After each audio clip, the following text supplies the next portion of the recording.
Bonjour à tous et bienvenue dans ce nouvel épisode de AFTCom Channel sur les outils du traducteur. Aujourd'hui, on va parler d'un outil incontournable en traduction, les bases de données terminologiques. Si vous travaillez dans la traduction ou la rédaction spécialisée, vous avez sûrement déjà entendu parler d'IAT ou de Termium+.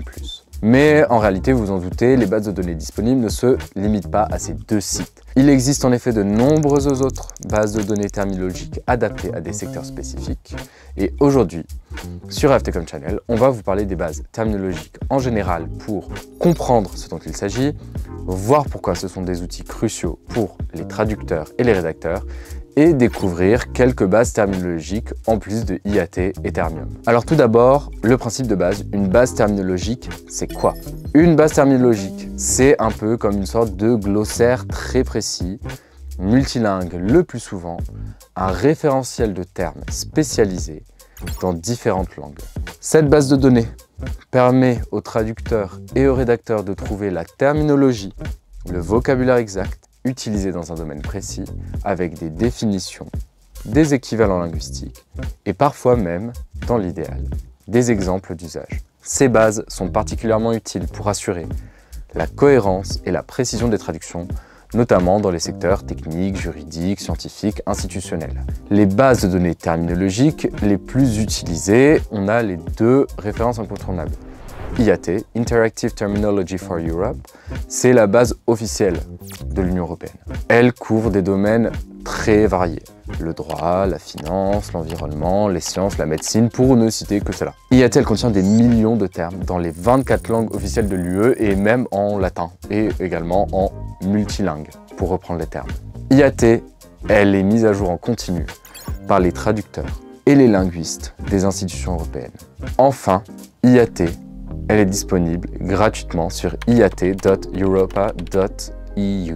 Deuxième base terminologique, on en a déjà parlé, Termium+.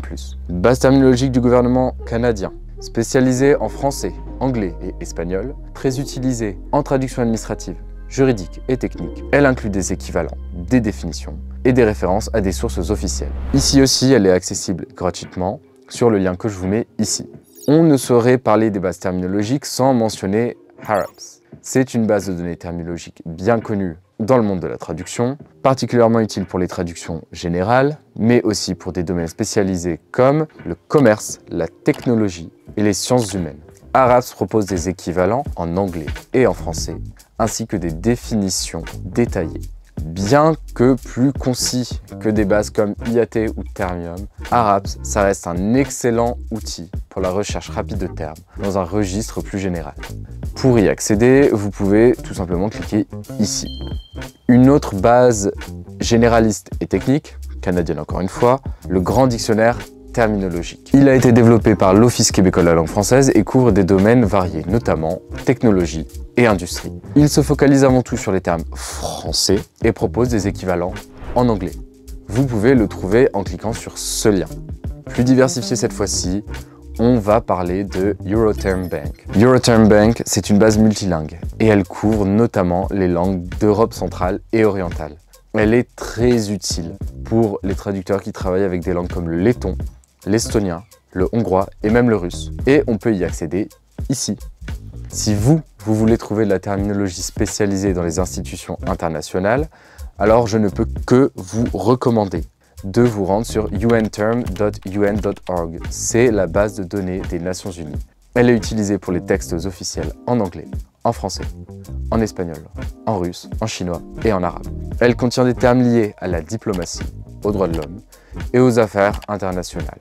On mentionnera aussi en vrac ILO Term de l'Organisation internationale du travail, que vous trouverez justement sur le site de l'OIT. La base terminologique de l'OCDE pour la terminologie sur les statistiques et des aspects économiques. Celle de l'OMPI pour la propriété intellectuelle, celle de la FAO avec les termes agricoles, alimentaires et reliés à l'environnement. Si vous utilisez Trados ou un logiciel de TAO en général, il vous appartiendra aussi de créer, gérer et enrichir votre propre base terminologique. Alors, comment bien utiliser une base terminologique en traduction? La plupart de ces bases sont accessibles en ligne et offrent des filtres de recherche avancés pour trouver les termes exacts. Certaines peuvent être intégrées dans les logiciels de TAO, comme Trados ou MemoQ pour une consultation rapide. Elles permettent de garantir une uniformité terminologique dans les documents traduits, ce qui est crucial quel que soit le client, institutionnel, technique, juridique, scientifique. Quelles sont les bonnes pratiques? Avant de valider une traduction, il est recommandé de vérifier le contexte d'utilisation du terme, exemple et source, pour éviter tout contresens. Consulter plusieurs bases terminologiques, si un terme a plusieurs équivalents possibles, pour croiser les sources. Garder une cohérence terminologique sur l'ensemble d'un projet en utilisant un glossaire personnalisé.